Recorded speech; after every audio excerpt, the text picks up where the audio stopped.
사무엘상 31장 1절에서 13절입니다. 키워드는 사울의 패배와 죽음, 살리는 사람, 죽이는 사람, 살림 받은 사람, 살리는 성도입니다. 블레셋 사람들이 이스라엘을 침해 이스라엘 사람들이 블레셋 사람들 앞에서 도망하여 길보아 산에서 엎드러져 죽으니라. 블레셋 사람들이 사울과 그의 아들들을 추격하여 사울의 아들 요나단과 아비나답과 말기수아를 죽이니라.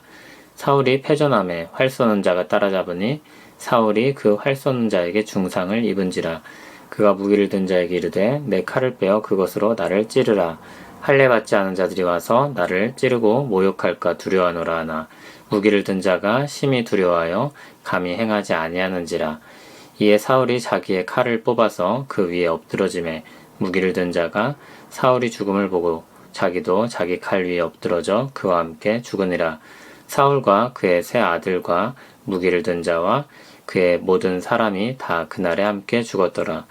골짜기 저쪽에 있는 이스라엘 사람과 요단 건너쪽에 있는 자들이 이스라엘 사람들이 도망한 것과 사울과 그의 아들들이 죽었음을 보고 성읍들을 버리고 도망하매 블레셋 사람들이 이르러 거기에서 사니라.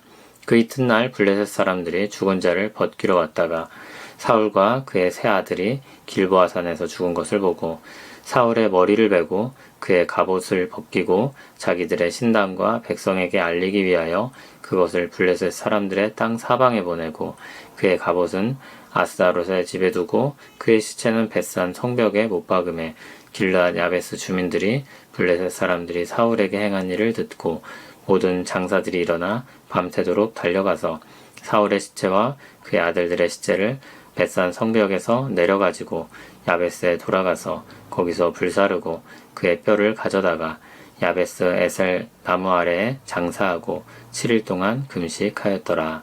아멘. 다시 사울과 관련된 장면입니다. 사울과 다윗을 계속 번갈아 보여주면서 점점 다윗에게로 왕의 자리가 넘어가는 과정을 보여줍니다. 다윗의 장면에서는 승리의 축하가 있었지만 사울의 장면에서는 사울이 패배하여 죽게 되는 장면이 나옵니다. 사울은 블레셋에게 패배합니다. 블레셋 사람들은 사울과 그의 아들들을 추격하여서 요나단을 비롯한 모든 사람들을 죽입니다. 사울은 쫓기는 과정에서 활에 맞아 중상을 입습니다. 그의 죽음이 확실해지자 자기 곁에 있던 무기든 자에게 자신을 죽이라고 했습니다. 그러나 무기든 자가 감히 그렇게 하지 못하자 사울은 자기 칼을 뽑아서 그 위에 엎드러집니다. 무기든 자는 그 광경을 보고 그 뒤를 이어 목숨을 끊습니다. 사실 엄밀히 말하면 사울의 자결은 미수에 그쳤고 아말렉 사람에게 부탁해 죽음을 맞이합니다. 여기선 간단히 죽은 일에 대해서 서술을 한 것입니다. 6절에서 다시 한번 요약해서 말합니다. 한 날에 사울과 세 아들과 무기를 든 자와 그의 모든 사람이 죽었다고 했습니다. 한날에 이들이 함께 죽었다는 게 얼마나 슬픈 일인지 모릅니다. 한날에 아히멜렉 가문이 다 몰살당했듯이 한날에 사울의 집안도 죽게 됩니다. 블레셋은 이스라엘에게 이기고 그들이 버린 땅을 차지합니다. 또 그들을 사울의 머리를 베고 갑옷을 벗기고 그들의 승리를 알리기 위해 블레셋 사람들의 땅 사방에 보냈습니다. 그의 갑옷은 아스다롯의 집에 두었다고 했는데 아스다롯은 우상의 이름이므로 그들의 신당에 두었다고 이해할 수 있습니다. 골리앗이 패배하고 그가 당했던 일들이 사울에게도 동일하게 일어났습니다. 그리고 그의 시체는 벳산 성벽에 못 박히게 됩니다. 사울에게도 호의적이었던 사람들이 있습니다. 그에게서 구원을 받았던 길르앗 야베스 주민들입니다. 그들은 이 일을 듣고 밤새도록 달려가서 그의 시체와 아들들의 시체를 되찾아왔고 그것을 화장하고 뼈를 장사하고 7일 동안 금식했습니다. 길르앗 야베스 주민들은 이전에 사울에 의해서 암몬으로부터 구원을 받았었는데 자신들이 받은 은혜를 그날 그렇게 갚은 것입니다. 하나님을 버린 사울에 대해서 하나님께서 그를 버리시겠다는 말씀이 이루어진 날입니다. 다윗은 살리는 사람이었고 사울은 죽이는 사람이었습니다. 다윗 곁에 있던 사람들은 살았고 사울 곁에 있던 사람들은 죽었습니다. 원래 다윗 편에 속해 있던 사람들은 물론이고 그를 만났던 애굽 소년도 그를 통해 살게 됩니다.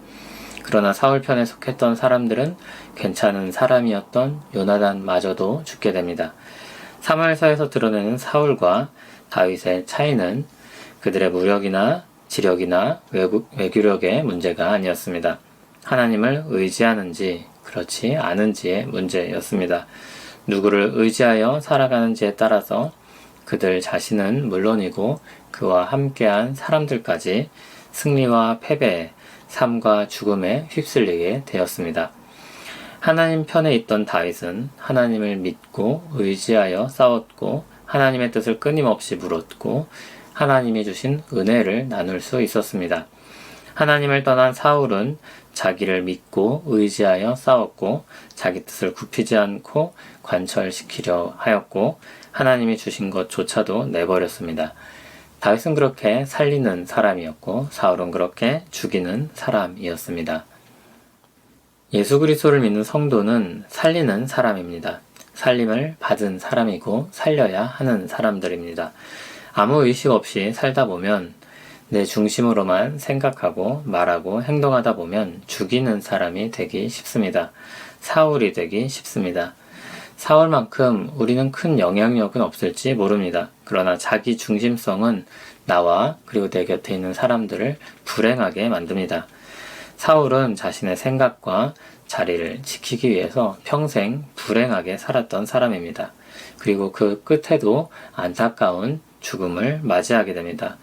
그나마 초기에 그가 이끌었던 승리로 인해 은혜를 입은 사람들이 보답을 했습니다. 그때가 가장 사울이 빛났던 때였고 가장 왕다웠던 때였을 것입니다. 성도가 성도다운 때는 사람들을 살릴 때입니다. 우리에게 맡겨진 화목하게 하는 직분을 감당하고 사랑으로 섬기는 일을 할 때입니다. 선한 말, 살리는 말, 칭찬하는 말, 격려하는 말을 할 때입니다.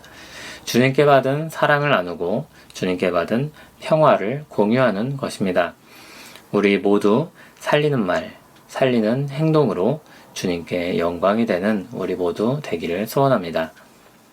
하나님의 은혜로 말미암아 우리는 생명을 얻었습니다. 그리고 살리는 사람으로 부름을 받았습니다. 사랑으로 섬겨 사람들을 세우고 화목하게 하는 직분을 따라 평화를 일구길 원합니다. 주님의 생명이 우리를 통해 나타나기를 원합니다. 예수님 이름으로 기도합니다. 아멘.